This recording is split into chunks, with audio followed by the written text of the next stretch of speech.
रामो राजमणि सदा विजयते, अर्थात राजाओं में श्रेष्ठ श्री राम सदा विजय को प्राप्त करते हैं। आज 500 वर्ष के पश्चात विजय हुई है प्रभु श्री राम की, विजय हुई है सनातन धर्म की, विजय हुई है राम भक्तों के समर्पण की। इतिहास साक्षी है। कितनी संस्कृति आई और चली गई, परंतु इस संस्कृति की मिट्टी की बात ही कुछ न्यारी है, क्योंकि यहाँ त्याग है, बलिदान है, यहाँ सेवा है, समर्पण है और भारतीय संत परंपरा का पुरुषार्थ और प्रार्थना है। आज मैं आपको एक ऐसे संत के बारे में बताने जा रहा हूं जो राम जन्मभूमि के आंदोलन के महत्व की आधारशिला थे। वे संत पुरुष थे BAPS स्वामीनारायण संस्था के आध्यात्मिक गुरु परम पूज्य प्रमुख स्वामी महाराज। इस महापुरुष ने राम जन्मभूमि के कार्य में सम्मिलित संतों महंतों के साथ अनेकों बार राम लल्ला के भव्य मंदिर निर्माण हेतु विचार विमर्श किया है। हमारे परम श्रद्धेय श्री प्रमुख स्वामी जी महाराज भी परिवार के कल्याण से लेकर के समाज के कल्याण, लोक कल्याण को लेकर और अध्यात्म की दिशा में भी उसी प्रकार से लोगों को प्रवृत्ति और उन्मुख कर रहे हैं। साथ ही साथ अभी राम जन्मभूमि के विषय में चर्चा चली। उनके हृदय में बड़ी वेदना है और पीड़ा है कि भगवान राम की जहाँ जन्मभूमि है, इतिहास साक्षी है और लाखों वर्ष की जहाँ परंपरा है, तो इस प्रकार से भगवान राम की पावन जन्मभूमि पर मंदिर का निर्माण हो, ये स्वामी जी की हृदय की अभिलाषा है। और राम जन्मभूमि का कार्य अवश्यम भावी हो। देश में रहते हैं स्वामी जी महाराज, विदेश में रहते हैं, तो राम जन्मभूमि के मंदिर के निर्माण के लिए वे कृत संकल्प हैं और भगवान से प्रार्थना करते हैं और जितनी विघ्न बाधाएं भगवान उनको दूर करेंगे और निश्चित ही राम मंदिर का निर्माण होगा। स्वामी जी उसी संकल्प की पूर्ति में उनका दृढ़ संकल्प और उनका मनोभाव प्रकट होता है। इसलिए लगता है 1986 के आसपास ही रामानंदाचार्य स्वामी शिव रामाचार्य की अध्यक्षता में श्री राम जन्मभूमि न्यास का गठन हुआ। 1 फरवरी 1989 को प्रयागराज में निश्चित हुआ कि राष्ट्र के प्रत्येक गांव और मंदिरों में रामशिला के पूजन का कार्यक्रम आयोजित होगा।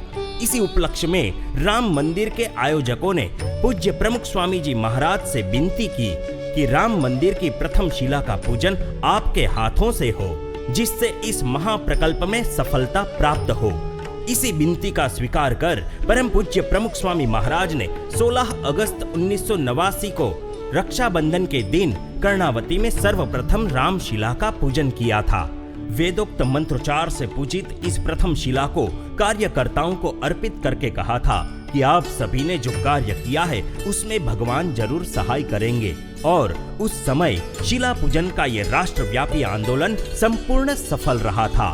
न केवल एक आंदोलन अपितु समयांतर पर होने वाले ऐसे प्रत्येक आंदोलनों में परम पूज्य प्रमुख स्वामी महाराज ने अपनी भावांजलि एवं सेवाएं अर्पित की है। 30 अक्टूबर 1990 के दिन फिर एक बार इतिहास ने करवट बदली। पुनः सारे राम भक्त मंदिर निर्माण हेतु राम जन्मभूमि पर जाने वाले थे। उस समय पूज्य प्रमुख स्वामी महाराज लंदन में विराजमान थे। इस आंदोलन की सफलता हेतु उन्होंने एक प्रार्थना सभा का आयोजन किया था। उस सभा में उन्होंने अपनी भावोर्मियों को अर्पित करते हुए कहा था, એમનું રામાયણ છે પણ આજે આપણે બધા જ વાંચીએ છીએ, બધાને એ પ્રિય છે અને એ પ્રમાણ ગ્રંથ બની ગયો છે। એ રામ બધાના જ હતા અને રામ પોતાના છે ને એ વસ્તુ સાચી છે, સત્ય કહે છે। ભગવાન શ્રીજી મહારાજ સાક્ષાત એ પણ રામ જન્મભૂમિના દર્શન કરવા દરરોજ જતા કનકભૂમિ ને હનુમાન ઘટી બધે। આપણું બધાનું જ છે, દરેકે દરેક આની અંદર અસ્મિતા આપણી હોવી જોઈએ કે આપણા જ ઈષ્ટદેવ છે। હિન્દુ સનાતન ધર્મ, વૈદિક ધર્મ એ એક જ વસ્તુ બની જાય છે। 1993 का वो दिन जब राम मंदिर के मुख्य सूत्रधार माननीय अशोक सिंघल जी परम पूज्य प्रमुख स्वामी महाराज के आशीर्वाद प्राप्त करने हेतु पधारे थे, तब पूज्य प्रमुख स्वामी महाराज ने कहा था, अब तो वहाँ राम लल्ला ही बैठेंगे, सब ठीक हो जाएगा। भगवान के घर देर है अंधेर नहीं, विजय तो सत्य की ही होती है और राम मंदिर के निर्माण हेतु हम नित्य प्रार्थना करते हैं। वर्षों से प्रार्थना करते ऐसे संत पुरुष एवं करोड़ों लोगों की प्रभु श्री राम पर अतीव आस्था के कारण से 9 नवंबर 2019 के दिन राम जन्मभूमि के पक्ष में एक ऐतिहासिक निर्णय आया। तब पूरा भारतवर्ष आनंद से झूम उठा।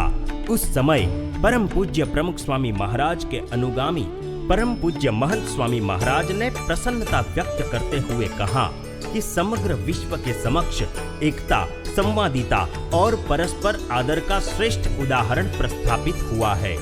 हम इस गौरव को बढ़ाए, ऐसा नम्र अनुरोध है। परम पूज्य प्रमुख स्वामी महाराज और महंत स्वामी महाराज ने सनातन धर्म के उत्थान के लिए सदैव तत्पर रह के कार्य किया है। राम मंदिर के कोषाध्यक्ष पूज्य गोविंद देवगिरी जी महाराज ने अमेरिका में न्यू जर्सी स्थित बने भव्य स्वामी नारायण अक्षरधाम में भगवान श्री रामचंद्र जी की भव्य मूर्ति की प्रतिष्ठा विधि के पश्चात अपनी भावांजलि को प्रवाहित करते हुए कहा था। ऐसा लगता है कि परम पूज्य श्री महंत जी महाराज ये चाहते हैं कि यहाँ पर मैं राम प्रतिष्ठा के, अयोध्या की अत्यंत भव्य दिव्य राम प्रतिष्ठा के उस महान कार्य का मंगलाचरण मैं यहाँ पर कर लूं। सांप्रत समय में समूची अयोध्या प्रभु श्री राम के स्वागत में सज रही है। पृथ्वी के इतिहास में वो ऐतिहासिक क्षण आ गई है। 22 जनवरी 2024 को करोड़ों हिंदुओं की तपश्चर्या सफल होगी, क्योंकि मेरे राम लल्ला 500 वर्ष के बाद अयोध्या में पुनः प्रस्थापित हो रहे हैं। मर्यादा पुरुषोत्तम प्रभु श्री राम जी की जन्मभूमि अयोध्या में नव प्रतिष्ठित यह मंदिर अनेकों लोगों की आस्था का केंद्र बनेगा। समग्र विश्व की धरोहर का बेनमून प्रकल्प बनेगा। भारत भूमि के तीर्थों का महातीर्थ बनेगा। जय श्री राम, जय सनातन धर्म।